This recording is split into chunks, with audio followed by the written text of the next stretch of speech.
Good morning, students. So today we are going to start with a topic called computerized replenishment system.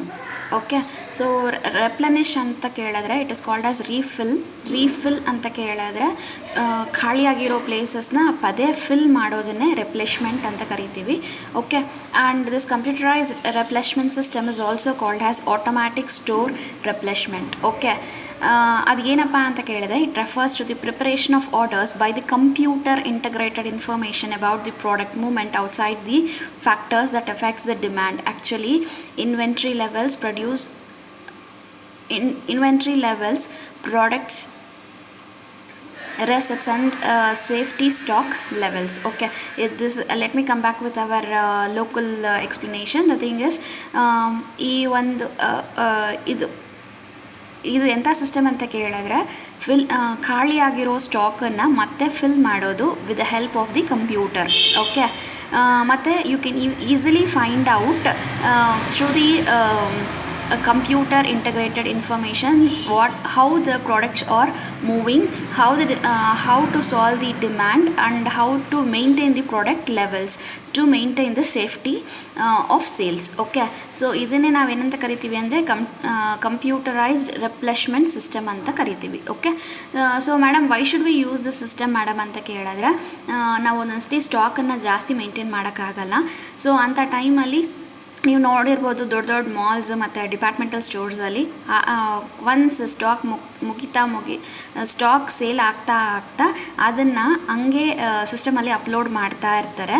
So that ಅವ್ರಿಗೆ ಗೊತ್ತಾಗುತ್ತೆ ಇನ್ನು ಎಷ್ಟು stock ಇದೆ, ಇನ್ನು ಎಷ್ಟು ತರಿಸ್ಕೋಬೇಕು ಅನ್ನೋದು ಗೊತ್ತಾಗುತ್ತೆ. So this is what is called as computerised replenishment system. Okay, so ಇದರಿಂದ ಬೆನಿಫಿಟ್ಸ್ ಏನು ಅಂತ ಕೇಳಿದ್ರೆ lower out of stock and higher sales. So ನಾವು ಕಡಿಮೆ ಸ್ಟಾಕನ್ನು ಮೇಂಟೈನ್ ಮಾಡಿ ಹೈ ಸೇಲ್ಸನ್ನು ಮಾಡ್ಬೋದು without cutting the supply. Okay, ಮತ್ತು ಲೋವರ್ ಲೇಬರ್ ಕಾಸ್ಟ್, ಅದು ಲೋವರ್ ಅಂತ ಬರೆಯೋ ಬದಲು ಲವರ್ ಅಂತ ಇದೆ, ಅದನ್ನು ಚೇಂಜ್ ಮಾಡ್ಕೊಳ್ಳಿ, lower labour cost. Okay, labour cost ತುಂಬ ಕಡಿಮೆ ಆಗುತ್ತೆ. If you just by the unnecessary stock ಅದನ್ನು ಮೇಂಟೈನ್ ಮಾಡೋಕ್ಕೆ ಒಬ್ಬರು ಬೇಕಾಗುತ್ತೆ.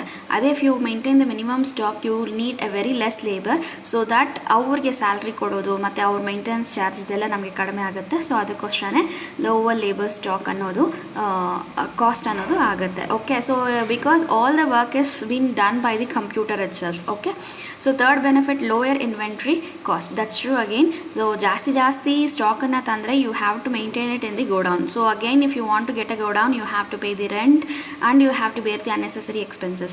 So ಇದೆಲ್ಲ ಕಡಿಮೆ ಮಾಡ್ಕೊಳ್ಳೋಕ್ಕೋಸ್ಕರ ಕಂಪ್ಯೂಟರೈಸ್ಡ್ ರೆಪ್ಲೆಶ್ಮೆಂಟ್ ಸಿಸ್ಟಮ್ನ ಯೂಸ್ ಮಾಡ್ತೀವಿ. ಸೊ ಎಷ್ಟು ಬೇಕೋ ಅಷ್ಟು ಮಾತ್ರ ತರಿಸ್ಕೊತಾ ಇದ್ದರೆ ಕಂಪ್ಯೂಟರ್ ಇಂಡಿಕೇಟ್ ಮಾಡುತ್ತೆ ಇಷ್ಟು ಸ್ಟಾಕ್ ಆಗಿದೆ, ಇನ್ನಿಷ್ಟು ಸ್ಟಾಕ್ ಬೇಕಾಗುತ್ತೆ ಅಂತ ಹೇಳಿ ಕಂಪ್ಯೂಟರ್ ಇಂಡಿಕೇಟ್ ಮಾಡುತ್ತೆ. ಸೊ ನಮಗೆ ಆಟೋಮ್ಯಾಟಿಕ್ಲಿ ಗೋಡೌನ್ಸ್ ಎಲ್ಲ ಬೇಕಾಗಲ್ಲ. ಸೊ ಕಾಸ್ಟು ಕಡಿಮೆ ಆಗುತ್ತೆ. ಓಕೆ, ಮತ್ತು reduction of price markdowns. Okay, ಸಡನ್ನಾಗಿ ಪ್ರೈಸ್ ಕಡಿಮೆ ಆಗೋದು, ಜಾಸ್ತಿ ಆಗೋದು, ಇಂಥದ್ದನ್ನೆಲ್ಲ ಏನು ಮಾಡ್ಬೋದು ಅಂದರೆ ಅವಾಯ್ಡ್ ಮಾಡ್ಬೋದು.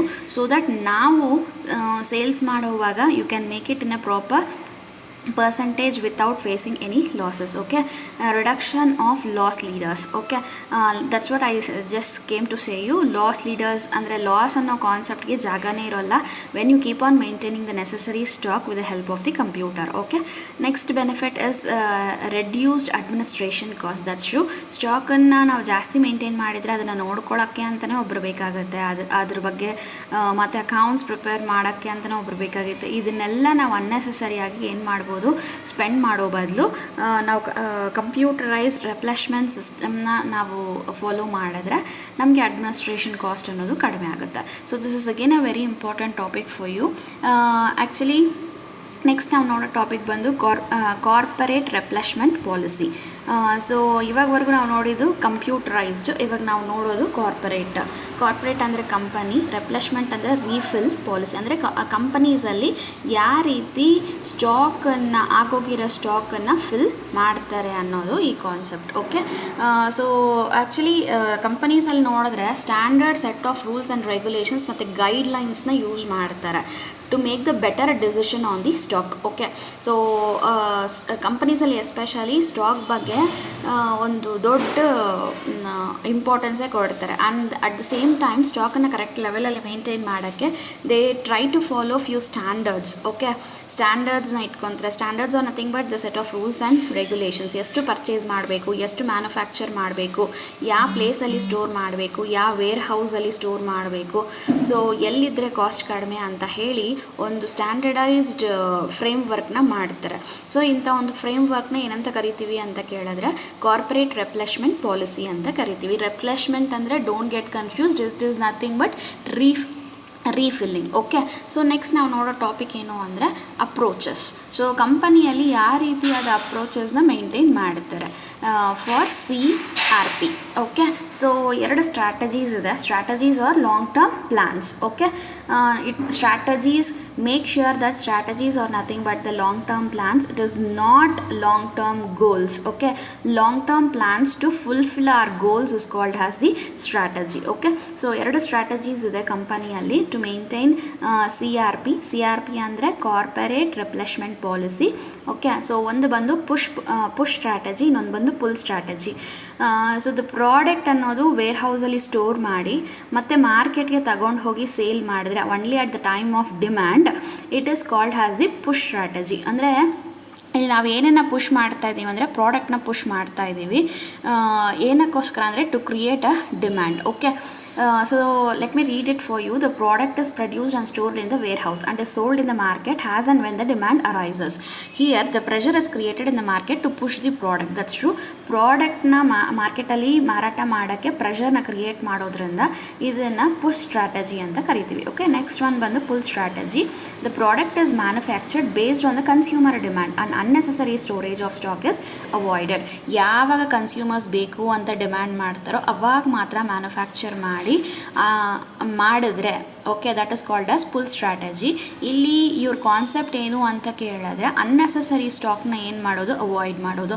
ನಿಮಗೆ ಗೊತ್ತು, ಸ್ಟಾಕ್ ಅನ್ನೆಸೆಸರಿಯಾಗಿ ಸ್ಟಾಕನ್ನು ಮೇಂಟೈನ್ ಮಾಡಿದ್ರೆ ಮೇಂಟೆನೆನ್ಸ್ ಕಾಸ್ಟ್ ತುಂಬ ಜಾಸ್ತಿ ಆಗುತ್ತೆ. ಸೊ ಕಂಪನಿ ಈ 2ರಲ್ಲಿ ಯಾವುದಾದ್ರೂ ಒಂದು ಅಪ್ರೋಚನ್ನು ಫಾಲೋ ಮಾಡಿ ಅವ್ರ ಸ್ಟಾಕನ್ನು ಏನು ಮಾಡುತ್ತೆ, ಮೇಂಟೈನ್ ಮಾಡುತ್ತೆ.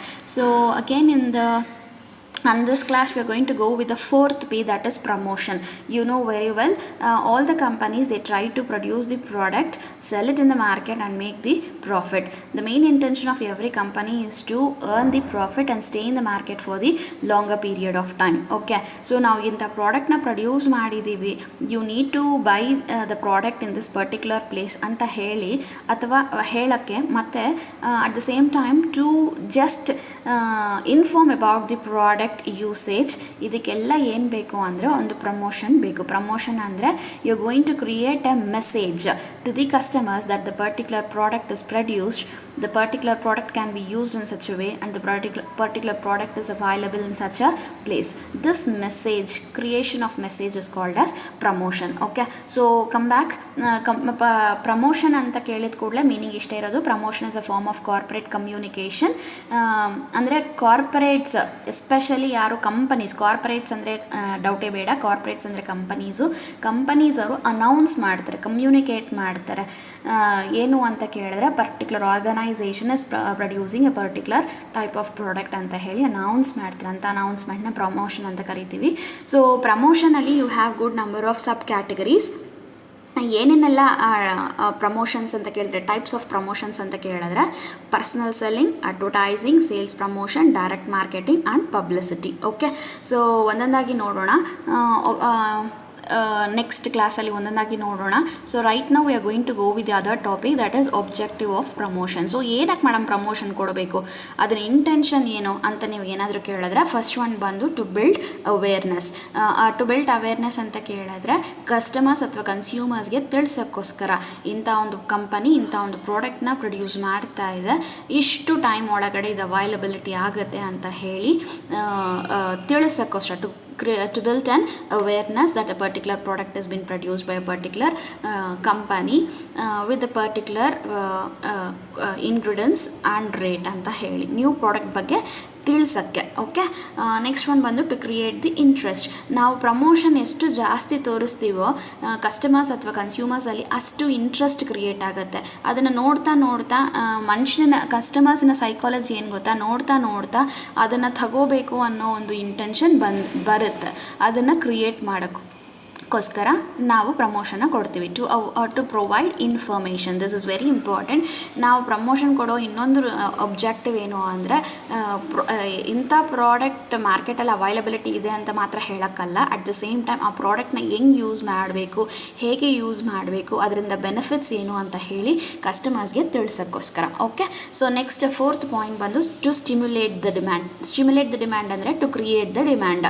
ಸೊ ಪ್ರಮೋಷನ್ ಇಲ್ದಿರ ಡಿಮ್ಯಾಂಡ್ನ ಕ್ರಿಯೇಟ್ ಮಾಡೋಕ್ಕೆ ಸಾಧ್ಯನೇ ಇಲ್ಲ. ಯಾಕೆ ಮೇಡಮ್ ಅಂತ ಕೇಳಿದ್ರೆ ಇಟ್ಸ್ ವೆರಿ ಸಿಂಪಲ್.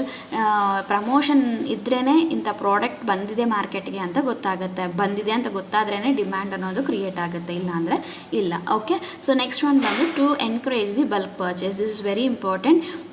ಸೊ ನಾವು ಪ್ರಮೋಷನ್ ತೋರಿಸ್ತಾ ಬಲ್ಕ್ ಪರ್ಚೇಸ್ ಅನ್ನೋದು ಜಾಸ್ತಿ ಆಗ್ತದೆ. ಫಾರ್ ಎಕ್ಸಾಂಪಲ್ 1:1 ಫ್ರೀ, ಮತ್ತು ನೀವು 2 ಸೋಪ್ಸ್ ತಗೊಂಡ್ರೆ 1 ಸೋಪ್ ಫ್ರೀ ಅಂತ ಹೇಳಿ ನಾವು ಪ್ರಮೋಟ್ ಮಾಡುವಾಗ ಕಸ್ಟಮರ್ಸ್ ಏನು ಮಾಡ್ತಾರೆ, ಬಲ್ಕ್ ಪರ್ಚೇಸ್ ಮಾಡೋಕ್ಕೆ ಟ್ರೈ ಮಾಡ್ತಾರೆ. ಬಲ್ಕ್ ಪರ್ಚೇಸ್ ಅಂದರೆ ಹೈ ಪರ್ಚೇಸ್ ಮಾಡೋಕ್ಕೆ ಟ್ರೈ ಮಾಡ್ತಾರೆ.